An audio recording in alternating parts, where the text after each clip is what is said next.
നമുക്ക് ഏതായാലും ഷിരൂരിലേക്ക് ഒന്നുകൂടി പോകേണ്ടതുണ്ട്. കാരണം അവിടുത്തെ അവസ്ഥ നമുക്കറിയാമല്ലോ. അപ്പോൾ തിരച്ചിൽ തുടങ്ങിയോ ഇല്ലയോ എന്നൊക്കെ നമുക്ക് അറിയേണ്ടതുണ്ട്. നമ്മുടെ 3 റിപ്പോർട്ടർമാരും അവിടെ നിന്ന് ചേരുന്നുണ്ട്. നമുക്ക് അരുണിലേക്ക് തന്നെ ആദ്യം പോകാം. അരുണാണ് അകത്തുള്ളത്, ഈ നദിക്കരയുടെ സൈഡിലുള്ളത്, നദിക്കരയിലുള്ളത്. അരുൺ, ഇന്നത്തെ തിരച്ചിൽ തുടങ്ങിയോ? ഇന്ന് കുറച്ചുകൂടി കാര്യക്ഷമമായുള്ളൊരു തിരച്ചിൽ അല്ലെങ്കിൽ പുതിയ സംവിധാനങ്ങൾ ഉപയോഗിച്ചുള്ള തിരച്ചിലെന്നാണ് നമുക്ക് മനസ്സിലായിരുന്നത്. തുടങ്ങിയോ?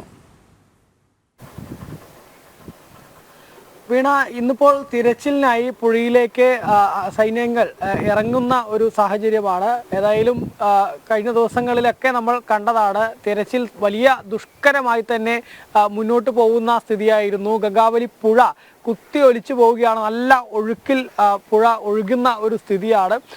ഇന്നിപ്പോൾ ആദ്യം ആരംഭിച്ചത് കരയിലെ തിരച്ചിലാണ്. കരയിൽ ആ റോഡരികിൽ ദൃശ്യങ്ങളിൽ കാണാൻ സാധിക്കും. ആ റോഡരികിൽ JCBയും മറ്റ് മണ്ണുമാന്തി യന്ത്രങ്ങളും ഒക്കെ ഉപയോഗിച്ച്, പാറ പൊട്ടിക്കുന്ന മെഷീനൊക്കെ ഉപയോഗിച്ചുകൊണ്ടുള്ള ആ ഭാഗത്ത് മണ്ണ് നീക്കങ്ങൾ, ആ മണ്ണ് നീക്കി ഈ ടിപ്പറുകളിലും മറ്റും കയറ്റി അവിടെ നിന്ന് മാറ്റുന്ന നടപടികളാണ് ഇന്നിപ്പോൾ രാവിലെ നേരത്തെ തന്നെ ആരംഭിച്ചത്. അതൊരു ഭാഗത്ത് ഇപ്പോൾ പുരോഗമിച്ചുകൊണ്ടിരിക്കുന്നുണ്ട്. പ്രേക്ഷകർ ഇപ്പോൾ കണ്ടുകൊണ്ടിരിക്കുന്നത് ഈ ഗംഗാവലി പുഴയോരത്തെ ഏറ്റവും പുതിയ ദൃശ്യങ്ങളാണ്, ഏറ്റവും പുതിയ വിവരങ്ങളാണ്. എന്താണ് ഇപ്പോൾ നടന്നുകൊണ്ടിരിക്കുന്നത് എന്നുള്ളതിന്റെ ഏറ്റവും പുതിയ ദൃശ്യങ്ങളാണ് ഇപ്പോൾ സ്ക്രീനിൽ കണ്ടുകൊണ്ടിരിക്കുന്നത്. ആ പുഴയുടെ ഒരു ഒഴുക്ക് എത്രത്തോളം ഉണ്ട് എന്നുള്ളത് കൂടെ കാണുന്നതിന് വേണ്ടിയാണ് നമ്മൾ ഇത്തരത്തിൽ ക്യാമറ ക്രമീകരിച്ചിരിക്കുന്നത്. കാരണം നല്ല രീതിയിൽ പുഴ ഒഴുകുന്നത് ഒരു ഭാഗത്ത് കാണാൻ സാധിക്കും.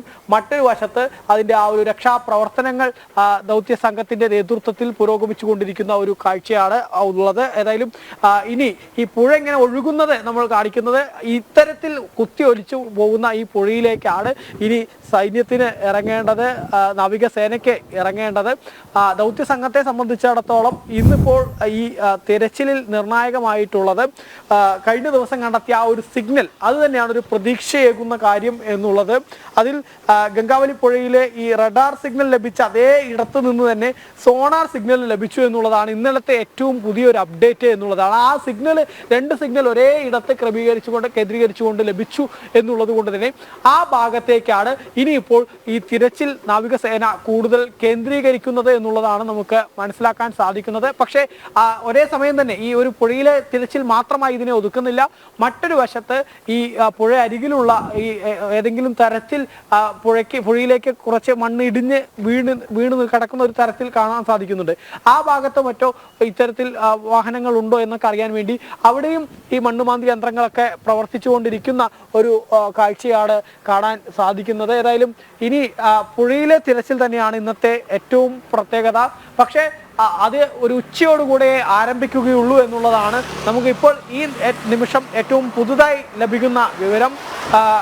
ഇതിനു വേണ്ടി നേതൃത്വം നൽകുന്നതിന്, അതായത് ഈ ഒരു പുതിയ തിരച്ചിൽ എന്നുള്ളത് പുതിയ അത്യാധുനിക സംവിധാനങ്ങൾ ഉപയോഗിച്ചുകൊണ്ടാണ്. അതായത് ഈ അടിയൊഴുക്ക് മൂലം കഴിഞ്ഞ ദിവസം ഒന്നും ഇവിടെ ഇറങ്ങാൻ കഴിയാത്ത സാഹചര്യം വന്നിരുന്നു. ഇപ്പോൾ ഈ 2 സിഗ്നലുകളും ഒരു വലിയ വസ്തുവിന്റെ സാന്നിധ്യം സൂചിപ്പിക്കുന്നതിനാലാണ് ഈ പ്രദേശം കേന്ദ്രീകരിച്ച്, കേന്ദ്ര ബിന്ദുവായ ഇവിടം കേന്ദ്രീകരിച്ച് നാവികസേന കൃത്യമായ തിരച്ചിലിലേക്ക് ഇറങ്ങാൻ വേണ്ടി പോകുന്നത്.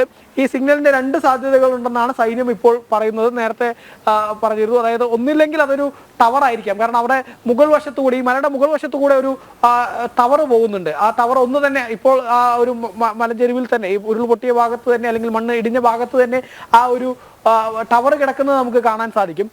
അതേപോലെ ഒരു ടവർ ഒഴുകിപ്പോയിട്ടുണ്ട്. ആ ഒഴുകിപ്പോയ ടവർ ഇതിനകത്ത് ഉള്ളതായിരിക്കാം ചിലപ്പോൾ ഈ സിഗ്നൽ കാണിക്കുന്നതിന് കാരണം എന്നുള്ളതാണ് ഒന്ന് സൈന്യം പറയുന്നത്. ചിലപ്പോൾ അത് അർജുനന്റെ വാഹനമാവാനും സാധ്യതയുണ്ട്. അതുകൊണ്ട് തന്നെ ഈ 2 സാധ്യതകളും ഉൾപ്പെടുത്തിക്കൊണ്ടാണ് ഇവിടെ ഈ ഒരു തെരച്ചിൽ നടത്താൻ വേണ്ടി ഉപയോഗിക്കുന്നത്. ഇതിനുവേണ്ടി ഐബോർഡ് എന്ന ഉപകരണം ഉപയോഗിച്ചുകൊണ്ടാണ് ഈ പ്രദേശം കേന്ദ്രീകരിച്ച് പരിശോധന നടത്താൻ നാവികസേന തീരുമാനിച്ചിരിക്കുന്നത്.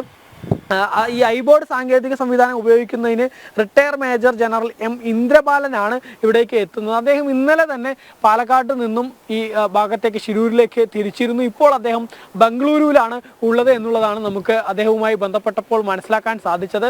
ബംഗളൂരുവിൽ നിന്ന് അദ്ദേഹം ഒരു ഉച്ചയോടുകൂടെ ആയിരിക്കും ഇവിടേക്ക് എത്തുക.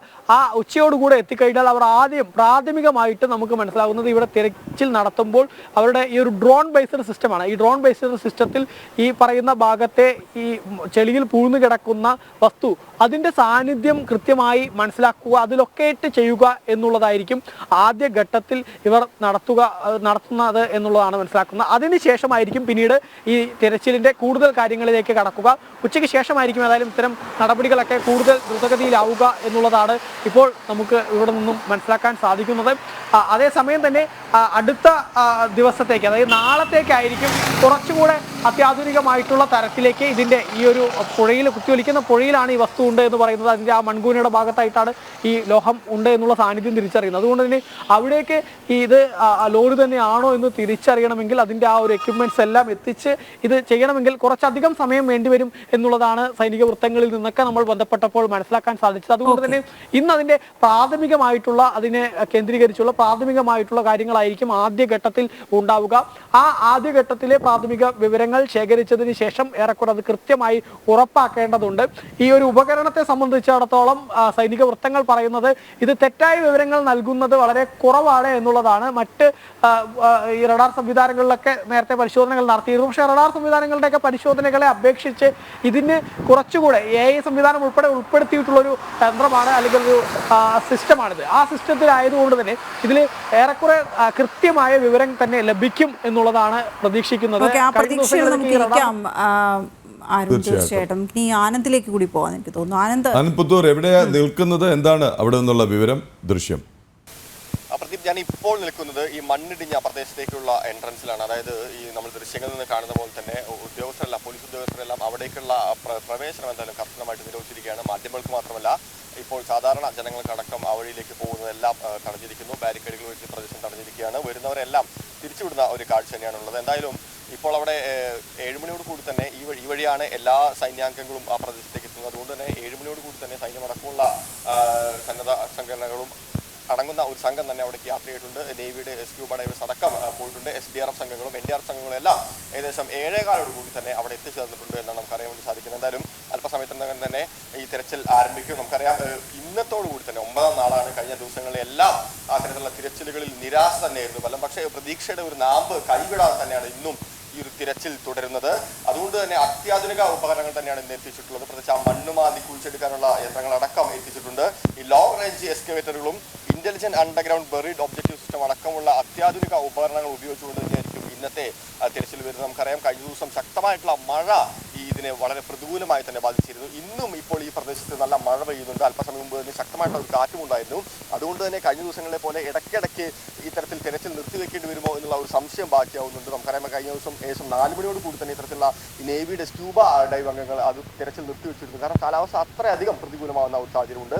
ഇന്നിപ്പോൾ രാവിലെ പക്ഷേ അല്പസമയം മുമ്പ് മഴയുണ്ടായിരുന്നു. ഇപ്പോൾ പക്ഷേ മഴയില്ല, ശാന്തമായിട്ടുള്ള ഒരു അന്തരീക്ഷം തന്നെയാണുള്ളത്. പക്ഷേ കഴിഞ്ഞ ദിവസം ഞാൻ അവിടെ ഉണ്ടായിരുന്നതാണ്. മഴ എന്ന് പറഞ്ഞു കഴിഞ്ഞാൽ അത്ര അതിശക്തമായിട്ടുള്ള മഴ തന്നെയാണ്. 10 സെക്കൻഡിനകത്ത് തന്നെ കാലാവസ്ഥ അപ്പാടെ മാറുകയും ഏകദേശം 5-6 മിനിറ്റോളം നീണ്ടു നിൽക്കുന്ന ശക്തമായിട്ടുള്ള ഒരു മഴ പെയ്യുകയും വീണ്ടും തിരിച്ച് കാലാവസ്ഥ പഴയ തലത്തിലേക്കാവുന്ന ഒരു കാഴ്ച തന്നെയാണ് ഇന്നലെ ഗംഗാവലി പുഴയിൽ നിന്ന് എനിക്ക് കാണാനായത്. ഒരുപക്ഷെ ഇന്നും അത് തുടരാൻ തന്നെയാണ് സാധ്യതയുള്ളത്. ഈ രക്ഷാപ്രവർത്തനം എന്ന് പറയുന്നത് അതീവ ദുഷ്കരമായിട്ടുള്ള ഒരു രീതിയിലൂടെ തന്നെയാണ് ഇപ്പോൾ കടന്നു പോകുന്നത്. പ്രത്യേകിച്ച് നമുക്ക് ആ ദൃശ്യങ്ങളിൽ നിന്ന് കാണാൻ സാധിക്കുന്ന പോലെ തന്നെ ഈ പുഴയുടെ നടുവിൽ ഏകദേശം പുഴയിൽ നിന്ന് ഏകദേശം 40 മീറ്ററോളം നീളയായിട്ടുള്ള ഒരു മൺകൂന രൂപപ്പെട്ടിട്ടുണ്ട്. അതിനടിയിൽ ഈ ലോറി ഉണ്ടോ എന്നുള്ള ഒരു സംശയമുണ്ട്. കഴിഞ്ഞ ദിവസം റഡാറിൽ നിന്ന് ലഭിച്ച സിഗ്നൽ ലഭിച്ച അതേ സ്ഥലത്ത് തന്നെ സോണാറിൽ നിന്നൊരു സിഗ്നൽ ലഭിച്ചിട്ടുണ്ട്. കാരണം ഈ സോണാർ എന്ന് പറയുന്ന ഉപകരണം അത്തരത്തിൽ ഈ ശബ്ദം വഴിയാണ് ഈ ഒരു ഉപകരണത്തെ ഐഡന്റിഫൈ ചെയ്യുന്നത്. അപ്പോൾ ഒരു ലോഹ വസ്തുവിന്റെ സാന്നിധ്യം അവിടെ കാണുന്നുണ്ട്. പക്ഷെ പ്രധാനപ്പെട്ട ഒരു പ്രശ്നം, കഴിഞ്ഞ തവണകളെല്ലാം ഇത്തരത്തിൽ സിഗ്നൽ ലഭിച്ചപ്പോഴും നമുക്കറിയാം ആ പ്രദേശം എന്ന് പറയുന്നത് എക്കൽ മണ്ണ് അധികമുള്ള പ്രദേശമാണ്. അതുകൊണ്ട് തന്നെ ഇരുമ്പിന്റെ സാന്നിധ്യം കൂടുതലായിരിക്കും. അപ്പോൾ ഈ ലോഹ സാന്നിധ്യം എന്ന് പറയുന്നത് അതുമായി ബന്ധപ്പെട്ടതാണെന്നുള്ള സംശയം ബാക്കിയുണ്ട്. ഇനി പാറയാണെങ്കിൽ തന്നെ ഈ പാറയിലും അത്തരത്തിൽ ഈ ഇരുമ്പിന്റെ സാന്നിധ്യമുണ്ട്. അപ്പോൾ എന്തായാലും മനസ്സിലാവുന്നുണ്ട് ആനന്ദ്, വളരെ ദുഷ്കരമാണ് ഈ തിരച്ചിൽ എന്നുള്ളതാണ്. പക്ഷേ ഈ അത്യാധുനിക സംവിധാനങ്ങളൊക്കെ ആദ്യ ദിവസം തന്നെ ഉണ്ടായിരുന്നെങ്കിൽ എന്നുള്ളതാണ് നമ്മുടെ കുറുപ്പ് സാർ അധികം അത് ചൂണ്ടിക്കാണിക്കുന്നുമുണ്ട്. കാരണം കർണാടക സർക്കാരും ആദ്യം ഉണർന്നില്ല, കേരള സർക്കാരും ഉണർന്നില്ല, പിന്നീട് പ്രതിഷേധം കടുപ്പിച്ചപ്പോൾ മാത്രമാണ് വന്നത് എന്നുള്ളത്. ഏതായാലും നമുക്ക് ശ്രീജിത്ത് കൂടിയുണ്ട് നമുക്ക് അവിടെ. ശ്രീജിത്ത് എവിടെയാണ് നിൽക്കുന്നത്, എന്താണ് അവിടെ കാണുന്ന കാഴ്ച, എന്തെങ്കിലും പുതിയ വിവരങ്ങൾ ലഭിക്കുന്നുണ്ടോ?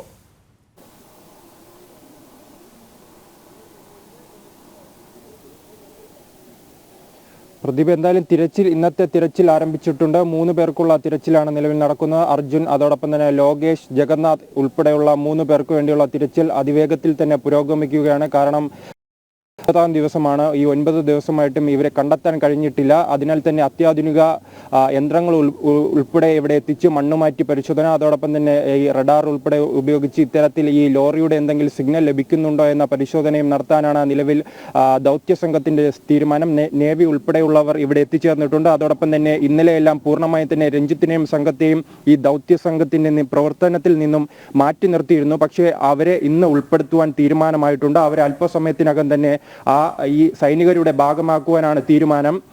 അതോടൊപ്പം തന്നെ കൂട്ടിച്ചേർക്കാനുള്ളത് ഇനിയും 2 പേർ, അർജുൻ അല്ലാതെ 2 പേരെ കണ്ടെത്താനുണ്ട്. അത് ഒന്ന് അവിടെ ചായക്കട നടത്തിയിരുന്ന ലക്ഷ്മണൻ ചായക്കട നടത്തിയിരുന്നു. അദ്ദേഹത്തിന്റെ ഭാര്യയും 2 മക്കളും ഈ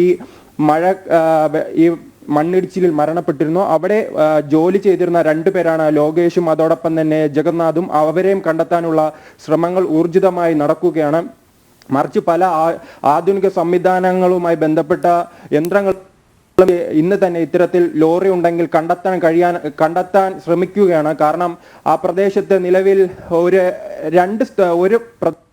ഒരു വലിയ കുന്നാണ്. അതിനാൽ തന്നെയാണ് ഈ കാർമേഘങ്ങൾ തടഞ്ഞു നിർത്തുന്നതിനാൽ തന്നെ ഈ പ്രദേശത്ത് നിരന്തരം മഴയുണ്ടാകാനുള്ള സാധ്യതയുണ്ട്. അതാണ് ഈ ഭൂപ്രകൃതിയുമായി ബന്ധപ്പെട്ടും ഈ ദൗത്യ സംഘത്തിനും രക്ഷാപ്രവർത്തനത്തിനും വലിയ ബുദ്ധിമുട്ടാണ് സൃഷ്ടിക്കുന്നത്. അതോടൊപ്പം തന്നെ ഈ പുഴയിൽ വലിയ അടിയൊഴുക്കാണ്. കാരണം ഈ പുഴ ഉത്ഭവിക്കുന്നത് പശ്ചിമഘട്ടത്തിൽ നിന്നാണ്. ആ പശ്ചിമഘട്ട പ്രദേശത്ത് നിരന്തരം മഴ പെയ്യുകയാണ്. അതിനാൽ തന്നെ വലിയ വെള്ള ഒഴുക്കാണ് ഈ പ്രദേശത്തേക്ക്, ഈ നദിയിലേക്ക് എത്തുന്നത്. അത് അടിയൊഴുക്കിന് കാരണം ഉണ്ടാക്കുന്നു. അപ്പോൾ ഈ മുങ്ങൽ ദൗത്യവുമായി ബന്ധപ്പെട്ടവർക്ക് ഇത്തരത്തിൽ ആഴത്തിലിറങ്ങി പരിശോധിക്കാൻ കഴിയുന്നില്ല. കാരണം ഈ വലിയ മഴയിൽ ഈ പശ്ചിമഘട്ടത്തിൽ നിന്നും ഒഴുകിയെത്തുന്ന ഈ വെള്ളം കലങ്ങിയ രീതിയിലാണ്. അതിനാൽ തന്നെ ഈ അടിയിലെത്തി നദിയുടെ അടിഭാഗത്ത് പരിശോധന നടത്താൻ വളരെ വലിയ ബുദ്ധിമുട്ടാണ് നിലവിലുണ്ടാകുന്നത്.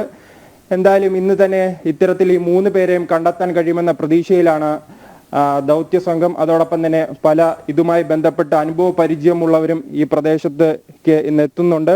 അതോടൊപ്പം തന്നെ ഇന്ന് രഞ്ജിത്തിനെയും ഈ രക്ഷാദൗത്യത്തിന്റെ ഭാഗമാക്കുന്നുണ്ട്. കേരളത്തിൽ നിന്നും നിലവിൽ 50-ലധികം പേരാണ് ഈ പ്രദേശത്തെത്തി രക്ഷാപ്രവർത്തനം സ്വയം നടത്താമെന്ന് അവകാശപ്പെട്ട് ഇവിടെ ക്യാമ്പ് ചെയ്യുന്നത്. ചിലപ്പോൾ അവരുടെ ലിസ്റ്റ് കളക്ടർക്ക് കൈമാറുവാൻ നിർദ്ദേശം നൽകിയിട്ടുണ്ട്. എന്തായാലും കളക്ടർ അനുവദിക്കുകയാണെങ്കിൽ അവർ ഇന്ന് തന്നെ ഈ പ്രവർത്തനത്തിന്റെ ഭാഗമാകും.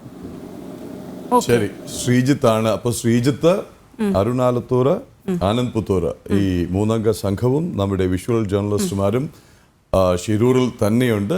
എപ്പോഴും ഓരോ മണിക്കൂറിലുമുള്ള പുതിയ വിവരങ്ങൾ തത്സമയം തന്നെ തന്നുകൊണ്ടേയിരിക്കും.